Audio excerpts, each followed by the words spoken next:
one thing to mention here is that while we now can see all these deities as symbolic representations of the formless divine behind it, to the Hindus, they also have an existence. It's a little bit more difficult, I know. But quite clearly, to them, they have an existence. In the sense that, well, we are all manifestations of the divine, having a certain existence. One can even doubt this existence, as we were doing yesterday, But you cannot doubt that at least even if this existence is illusionary, that this illusion exists. Otherwise, what are we talking about? Right? So, in that way, you can say we are manifestations of the divine. But according to the Vedic view, and this also corresponds with the view of most religions, there are also beings not very much unlike us, but still different from us in the sense that they do not have a physical body, but they have a more subtle body, a more, you could say, energy body, and then we call them spirits. And angels, for example, are very well known in Christianity. Angels and these deities, as they are called, these various forms of the divine used in Hinduism, are very similar concepts.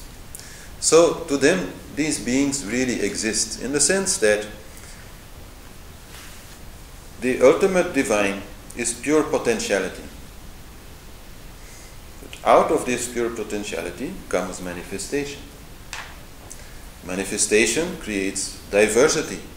The ultimate divinity is manifesting in many beings, but not yet at first beings with form like us, with physical form, but more subtle form.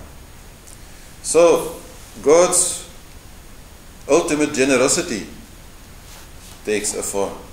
God's ultimate courage takes a form. God's ultimate spiritual understanding takes a form.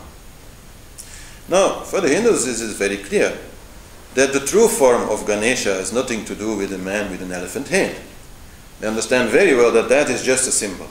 That is just an image to work with. But to them, the essential being that is Ganesha still will exist on a subtle plane, in a subtle body, and doing some job as a manifestation, you could say more direct than we are, of the divine.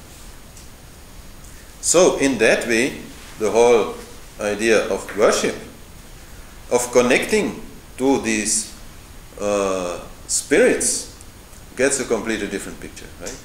Because then you can have something you can really work with, somebody you can really kind of talk to, ask something from, and so on. So this actually is how the Hindus see it, not just symbols, not just an object of meditation, but a real being, not with the form that is used as the object in meditation, but existing in a more subtle way than we are.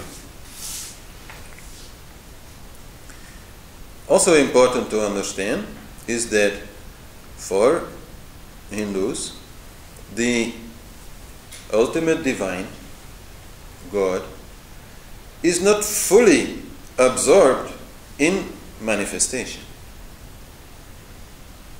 Some will say, for example, only 10% of God is involved in manifestation, meaning is, inside us and the plants and these spirits and so on.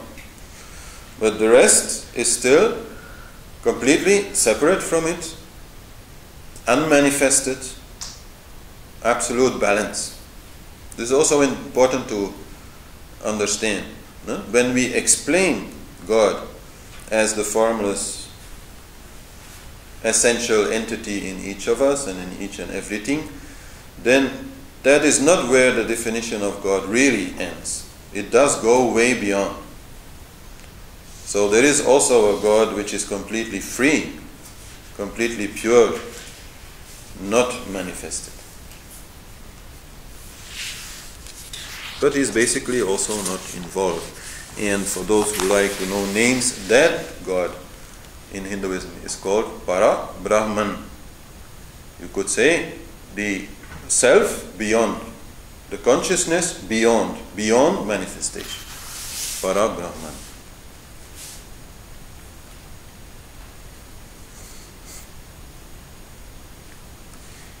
Bhaktas also have a very different view than Jnanis in the way they thus look at the universe. Jnanis really will argue that this universe is a complete illusion, not important, to be completely ignored. I remember the discussion we had last night at dinner or supper. I always mix those two up in the evening anyway. About, taking care of poor people, taking care of the universe.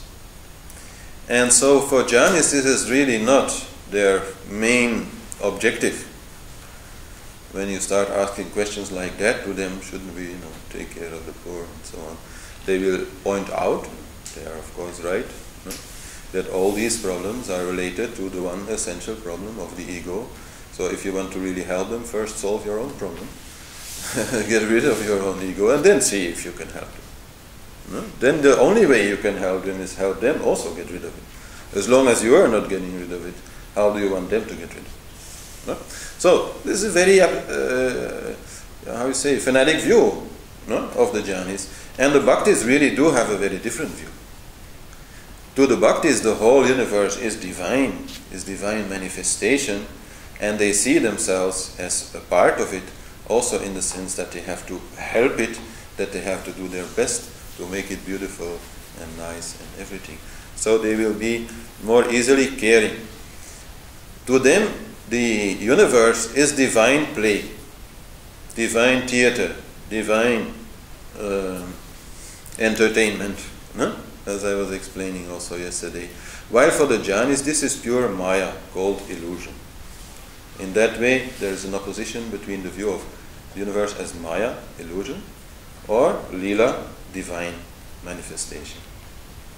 And of course, both are really the same, but it's a different way to look at it.